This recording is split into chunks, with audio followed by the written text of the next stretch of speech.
Hello students, मेरा नाम शिवेंद्र श्रीवास्तव है और हम अप्लाइड फिजिक्स फर्स्ट की सीरीज डिप्लोमा स्टूडेंट्स के लिए कंप्लीट कर रहे हैं। ठीक है, तो आज का जो टॉपिक है इन वीडियो में हम डिस्कस करेंगे रोटेशनल काइनेटिक एनर्जी क्या होती है, आपका एंगुलर मोमेंटम क्या होता है और कंजर्वेशन ऑफ एंगुलर मोमेंटम क्या होता है। ठीक है, साथ में हम टॉर्क की एक और डेफिनेशन समझेंगे।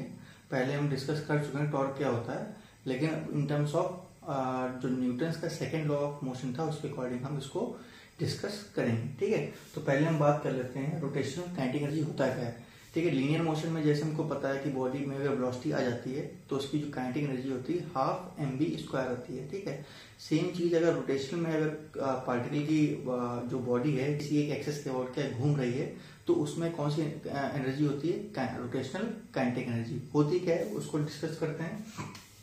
तो जब कभी भी एक रिजिड बॉडी रोटेट करेगी about an axis, it's particle जो उसके पार्टिकल होंगे उस बॉडी पर वो सब क्या काइनेटिक एनर्जी करेंगे, क्योंकि उसका क्या है ड्यू टू देयर मोशन और रोटेशनल मोशन के कारण। ठीक है, और इसका फॉर्मूला क्या होगा, for a body rotating with the angular velocity, अगर कोई बॉडी एंगुलर वेलोसिटी ओमेगा से घूम रही है किसी एक फिक्स्ड एक्सिस से, तो उसका रोटेशनल एनर्जी काइनेटिक एनर्जी का जो फॉर्मूला होगा हाफ आई ओमेगा स्क्वायर। आई क्या है, मोमेंट ऑफ इनर्शिया जो पिछले टॉपिक में डिस्कस किया था, और ओमेगा क्या है, एंगुलर वेलोसिटी ऑफ बॉडी। ठीक है,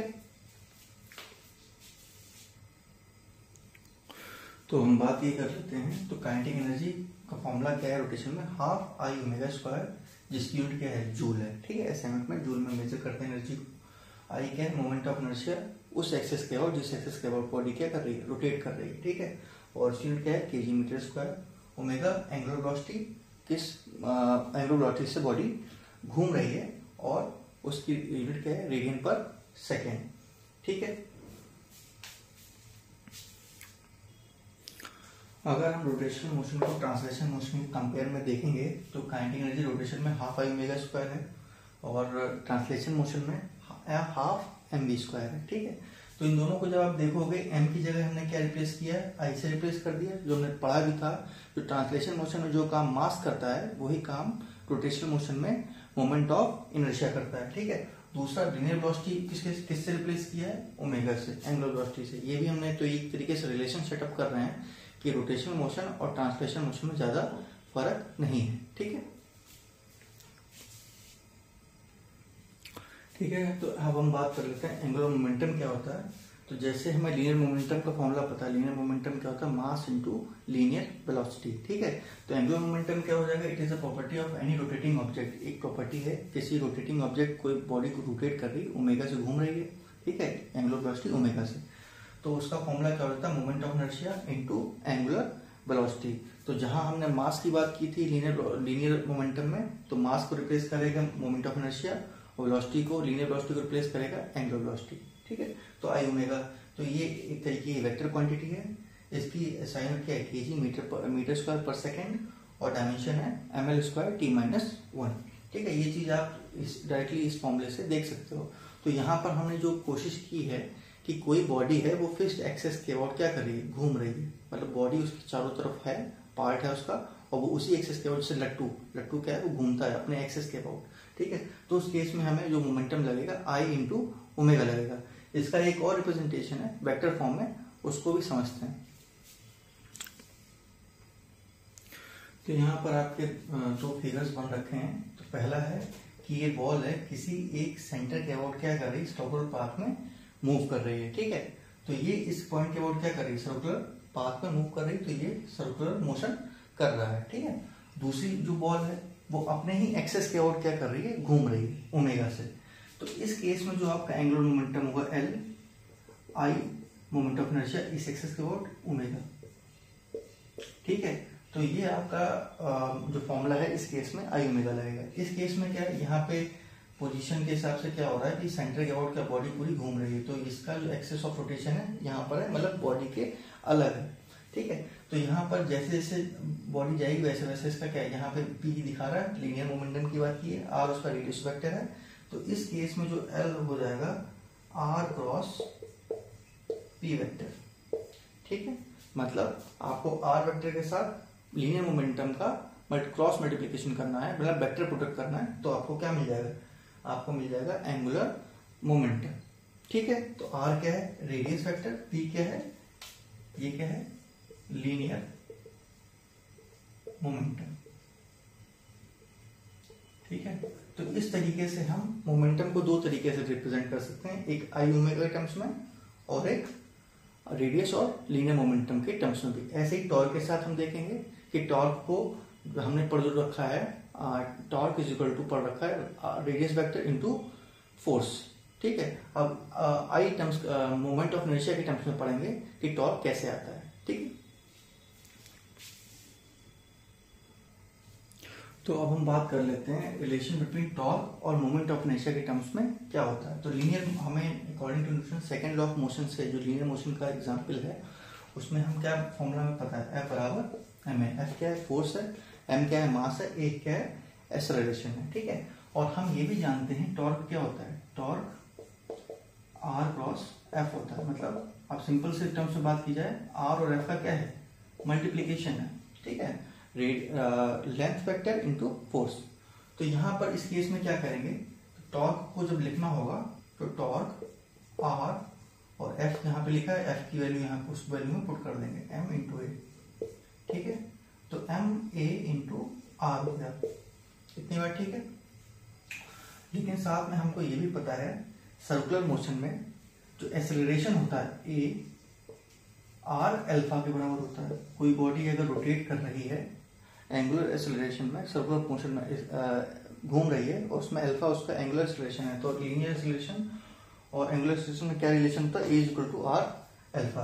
अब ये वैल्यू इसमें पुट कर देंगे, तो एम ए की जगह रखेंगे आर अल्फा, तो यहाँ पे आर अल्फा इंटू आर, तो यहाँ पे बन जाएगा M R square into alpha torque. ठीक है, इतनी बात हो गई। तो यहाँ पर एक टॉर्क क्या लिखा है, एम आर स्क्वायर, ये जो चीज लिखी है ये मोमेंट ऑफ इनर्शिया है। ठीक है, पढ़ भी रखा था, मास इंटू रेडियस वेक्टर का परपेंडिकुलर डिस्टेंस का स्क्वायर होता है। तो यहाँ पे ये जो चीज लिखी है वो आई लिखी है, मोमेंट ऑफ इनर्शिया। टॉर्क हो गया आई इंटू अल्फा। ठीक है, तो टॉर्क हम आई इंटू अल्फा के टर्म्स में भी बात कर सकते हैं, आर एफ भी होता है, साथ में आई इंटू अल्फा भी होता है। तो यहाँ पे अगर लीनियर मोशन के टर्म्स में देखा जाए तो एफ बराबर क्या था, एम ए, तो हमने क्या किया, एफ को किससे रिप्लेस किया, टॉर्क से, एम को किससे रिप्लेस किया, आई से, ए को किससे रिप्लेस किया, अल्फा से। और ये चीज हम पढ़ भी चुके हैं, जो भी लीनियर मोशन में जो भी केस पढ़ रखा है उसमें रोटेशन को बदलने के लिए हमको जो जो पैरामीटर का इस्तेमाल करना पड़ रहा है, कि जो चीज हमें बॉडी को आगे मूव कराना होता है लीनियर मोशन में तो फोर्स लगाते हैं, किसी बॉडी को घुमाना होता है तो टॉर्क लगाते हैं। ठीक है, तो जहां एम इस्तेमाल होता है वहां आई इस्तेमाल होता है रोटेशन में, जहां ए इस्तेमाल होता है वहां अल्फा इस्तेमाल होता है। ये कुछ कोरिलेशन था। तो यहाँ पर टॉर्क बराबर आर एफ तो पढ़ रखा था, साथ में कई बार आपसे ये भी फॉर्मूला पूछ लेता है कि टॉर्क आई अल्फा के बराबर होता है। तो आई क्या है, मोमेंट ऑफ इनर्शिया, अल्फा क्या है, एंगुलर एक्सेलरेशन। ठीक है,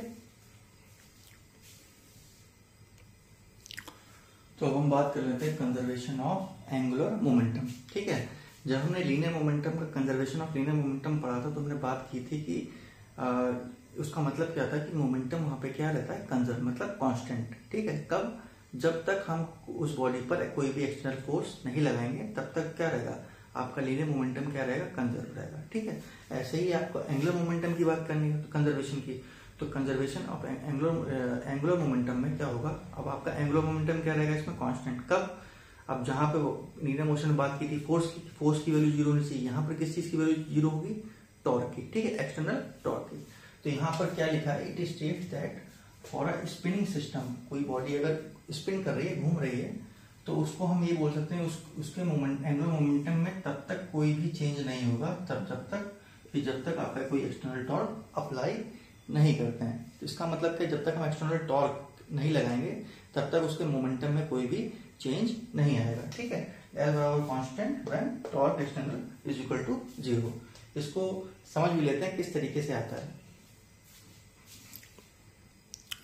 ठीक है, तो हम समझने वाले हैं कि एंगुलर मोमेंटम कैसे कांस्टेंट रहता है जब एक्सटर्नल फोर्स जीरो होता है। तो न्यूटन का जो सेकंड नियम था, टाउ बराबर डीएल बाई डीटी होता है। ठीक है, ये आपने नहीं देखा होगा, क्यों नहीं देखा होगा, आपने ये फॉर्मूला जरूर देखा होगा, न्यूटन का लीनियर मोशन में एफ बराबर डीपी बाई डीटी क्या होता है, फोर्स क्या होता है, rate of change of linear momentum होता है। ऐसे ही torque rate of change of angular momentum होता है। ठीक है, तो इसके कॉन्ट्रेरी हमने बना लिया है कि ये अगर जहां फोर्स हमने पढ़ रखा है, जहां फोर्स होता है वहां टॉर्क होता है रोटेशन में, जहां लीनियर मोमेंटम होता है वहां पे एंगुलर मोमेंटम होता है। तो अगर ये रिलेशन एग्जिस्ट करता है तो ये भी रिलेशन एग्जिस्ट करेगा, ठीक है। और फिर अब बोला गया है टाउ एक्सटर्नल क्या है, जीरो। जब टाउ एक्सटर्नल जीरो है इसका मतलब क्या है, DL by D T zero होगा, ठीक है। तो किसी चीज का डिफरेंशिएशन टाइम के रिस्पेक्ट में अगर जीरो आ रहा है, इसका मतलब लेंथ जो आपका मोमेंटम है, एंगुलर मोमेंटम, वो समय के साथ क्या है, कांस्टेंट, मतलब चेंज नहीं हो रहा है। तो इस वजह से हम क्या पाते हैं, जब कभी भी एक्सटर्नल टॉर्क जीरो होता है तो उस केस में आपका एंगुलर मोमेंटम क्या रहता है, कंजर्व रहता है, कांस्टेंट रहता है, ठीक है। इसके कुछ जो एग्जांपल्स हैं उसके बारे में डिस्कस करते हैं। तो ये कुछ एग्जांपल्स हैं, आपके दो एग्जांपल्स लिखे हुए हैं, वो angular conservation of angular momentum पे डिपेंड करते हैं। पहला क्या है, आइस स्केटर स्पिनिंग। तो आपने ओलंपिक्स वगैरह में आइस स्केटर वगैरह देखा होगा जो स्केटिंग करते हैं। तो उस केस में क्या होता है, जब वो स्केटिंग कर रहे होते हैं तो कभी कभार वो क्या बहुत तेजी से घूमने लगते हैं, कभी हल्के हल्के घूमते हैं, रोटेट करते हैं अपनी ही एक्सेस पे। कैसे होता है वो, तो जब कभी भी वो उनको आपका अब क्या करना होता है, तेज घूमना होता है, मतलब एंगुलर स्पीड, एंगुलर वेलोसिटी क्या होती है, बढ़ानी होती है। तो क्या करते हैं उस केस में, जैसे एंगुलर मोमेंटम का केस क्या है, एल बराबर क्या होता है, आई ओमेगा, ठीक है। तो इसका मतलब हम ये लिख सकते हैं I one omega one is equal to I two omega two. तो आई वन ओमेगा वन क्या है, पहली कंडीशन है, जिस केस में हम बता रहे हैं कि बॉडी क्या है, स्केटर क्या कर रहा है, हल्के हल्के घूम रहा है। इसका मतलब क्या है, जब कभी वो हल्के हल्के घूम रहा होगा तो आपने देखा भी होगा उसके जो आर्म्स होंगे या बॉडी होगी वो फैली होगी, ठीक है। तो उस केस में क्या, उसका मोमेंट ऑफ इनर्शिया ज्यादा होता है क्योंकि रेडियस उसकी ज्यादा है, अपनी बॉडी को फैला रखा है। तो उस केस में क्या होगा, वो जो आई की वैल्यू ज्यादा होगी तो ओमेगा क्या होगा, कम हो जाएगा कंजर्व रखने के लिए। तो एक चीज बढ़ रही है तो दूसरी चीज क्या होगी, कम होगी। दूसरा केस क्या होता है, जब उसे तेज घूमना होता है तो क्या करता है, वो बॉडी को अपने सिकोड़ लेता है। तो इस केस में क्या है, बॉडी अपने सारे जो रेडियस लेंथ थी इसको कम कर लिया। तो इसका मतलब क्या है, मोमेंट ऑफ इनर्शिया की वैल्यू क्या कर दी है, डिक्रीज कर दी। तो मोमेंट ऑफ इनर्शिया की वैल्यू डिक्रीज हो गई तो किसको आना पड़ेगा पिक्चर में, आपको उसको कंजर्व कराने के लिए। तो उस केस में आपको ओमेगा की वैल्यू क्या होगी, बढ़ानी पड़ेगी। तो ऐसे ही ओमेगा की वैल्यू वहां पे बढ़ जाती है, मोमेंट ऑफ इनर्शिया कम हो जाता है। तो दोनों ही आपस में इस तरीके से काम करते हैं कि वो दोनों एक दूसरे को कंपनसेट कर लें। तो अगर आई की वैल्यू बढ़ रही है तो ओमेगा कम हो जाएगा, और आई की वैल्यू अगर कम हो रही है तो ओमेगा बढ़ जाएगा, ठीक है। तो सेम चीज दूसरा है ड्राइवर इन मिड एयर। आपने ये देखा होगा ओलंपिक्स वगैरह में जो गेम्स होते हैं, ड्राइवर जो स्विमिंग करते हैं या छलांग लगा के मिड एयर से क्या करते हैं, नीचे की तरफ पानी में गोता लगाते हैं। तो उसमें क्या करते हैं वो लोग, पहले केस में क्या, जब उनको भी क्या करना है, एकदम स्पीड को बढ़ानी होती है, एंगुलर स्पीड को जो कलाबाजी खाते हैं, तो उसमें क्या करते हैं, वो भी अपनी बॉडी को सिकोड़ लेते हैं। तो उस केस में क्या, बॉडी को जब सिकोड़ते हैं तो उसमें ओमेगा उनकी क्या होती है, बढ़ जाता है। तो वो स्पिनिंग करने, और जैसे ही जब पानी के अंदर जाने वाले होते हैं तो तुरंत अपनी बॉडी को फैला लेते हैं, तो मोमेंट ऑफ इनर्शिया बढ़ जाता है, तो रोटेशन क्या होता है, हल्का हो जाता है, ठीक है। तो इस तरीके से आपके डिफरेंट सिनेरियो में, सिचुएशंस में, कभी आई की वैल्यू बढ़ जाएगी तो ओमेगा की वैल्यू डिक्रीज हो जाएगी, और अगर कहीं आई की वैल्यू डिक्रीज होती है तो ओमेगा की वैल्यू इंक्रीज हो जाएगी। दोनों ही केस में आपका क्या हुआ, एंगुलर मोमेंटम क्या रहेगा, कंजर्व रहेगा। सेम चीज आपका अर्थ जब रोटेट करती है सन के अराउंड, तो उस केस में भी क्या होता है कि आपको ये पता है जो अर्थ ऑर्बिट करती है वो इलेक्ट्रिकल शेप में करती है, ठीक है। तो उस केस में क्या होता है कि अब आपको पता है सन से जो डिस्टेंस है आपकी हमेशा क्या कंटिन्यूसली चेंज होती रहती है। तो जब कभी भी आपकी जो डिस्टेंस है सन से पास में आ जाता है तो उस केस में भी आपका एंगुलर मोमेंटम कंजर्व रहता है, और जब सन के पास आ जाता है तो उसमें मोमेंट ऑफ इनर्शिया कम हो जाता है, तो स्पिनिंग जो स्पीड होती है एंगुलर वेलोसिटी की वो इंक्रीज हो जाती है। ऐसे ही अगर कोई डिस्टेंस दूर है तो आई की वैल्यू ज्यादा हो जाती है और ओमेगा की वैल्यू डिक्रीज हो जाती है, ठीक है।